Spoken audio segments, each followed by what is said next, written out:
Hi guys, welcome back to our channel. And if you are new here, welcome. I'm Heather from Mindset Made Better.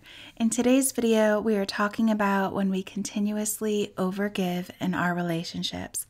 But before we get into it, if you love personal growth and self-improvement, then you've come to the right place. Each week we put out a video that goes along with our articles over on mindsetmadebetter.com. Over there, we have daily posts of great quotes and apply those teachings to our modern times. So if you enjoy this kind of content, please subscribe to our channel.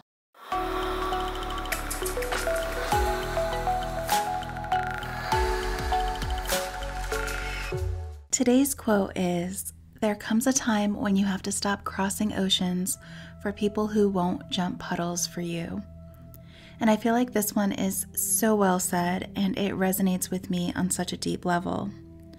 When we find ourselves going the extra mile for people who wouldn't do the same for us consistently, we have lost sight of our own value.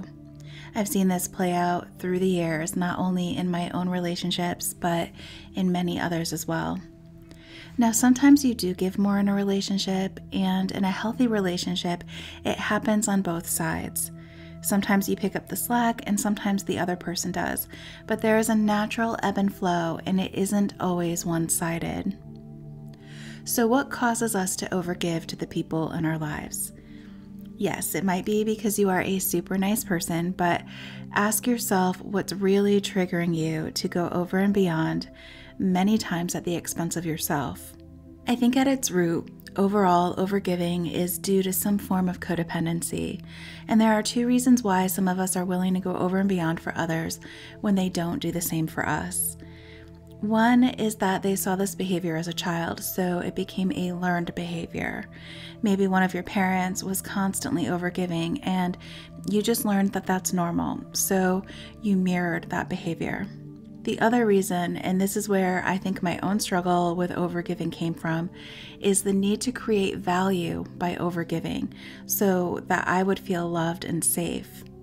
In this dynamic, in order to be okay, I felt like I had to meet the needs of everyone else in my family instead of just being a child and being in a healthier system where adults meet the child's needs. And you see this kind of dynamic often with parents with mental health or addiction issues, or just a chaotic, dysfunctional family life. So this is codependent behavior that typically begins in early childhood, and we tend to carry it over into our adulthood. And then we begin to act it out in our relationships by overcompensating. So to give you an example, for me, this is what that looked like.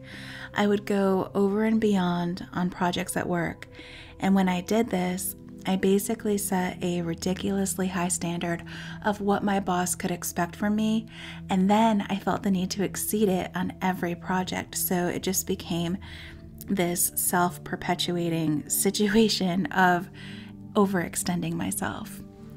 I would gift people expensive things or give them money, even when they wouldn't do the same for me. And when I did this, it wasn't seen as giving a gift anymore or just helping somebody out. It actually became an expectation that these people had of me.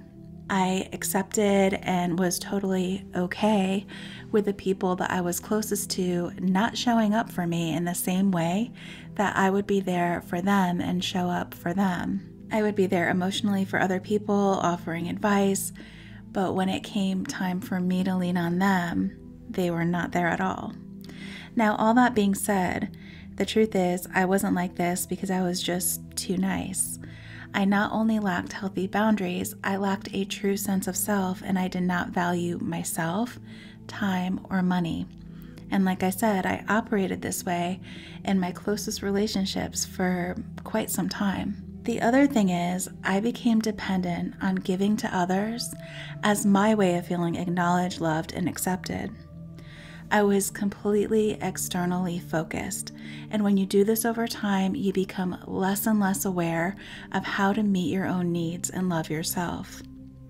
It becomes a vicious cycle that you engage in to feel safe or loved, because it only provides feeling okay for a short period of time. You have to constantly fill that bucket, and it's never enough because truly feeling good about yourself comes from within. Nothing external can give that to you. So how do we fix this? Well, the first step is being mindful of where we're overgiving. So start tracking that in a journal. Write down the dates and how you overgave in that situation. And then think about what you were feeling in those moments. For example, if someone asked you to bring an appetizer to a party and you brought 3, ask yourself why. Or if you helped a colleague, ask yourself why you invested that time in helping them work on their project. Get to the root of what your motivations are. Did you bring 3 appetizers because you want people to think that you are a magnificent cook? Did you help your colleague because you want them to like you? What is really going on when you do these things? Challenge your thinking on the core beliefs that you have about yourself when it comes to overgiving. If you believe that you have to do X, Y, and Z to be liked, ask yourself if that's really true. Are you really going to be an unsupportive daughter or sibling if you don't give your family money? Do you place these kinds of requirements on other people in your life?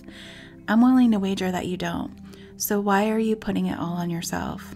The next part of fixing this is to practice being uncomfortable with saying no. And if it's hard to say no immediately, when someone asks you to do something, tell them that you'll get back to them and let them know. Learn to sit with the anxiety of saying no to others or making them wait. I know it isn't easy to do, but the more that you do it, the easier it really does get. And most importantly, when you do this, you learn that by saying no or not responding right away, that it doesn't result in you being abandoned or being unloved.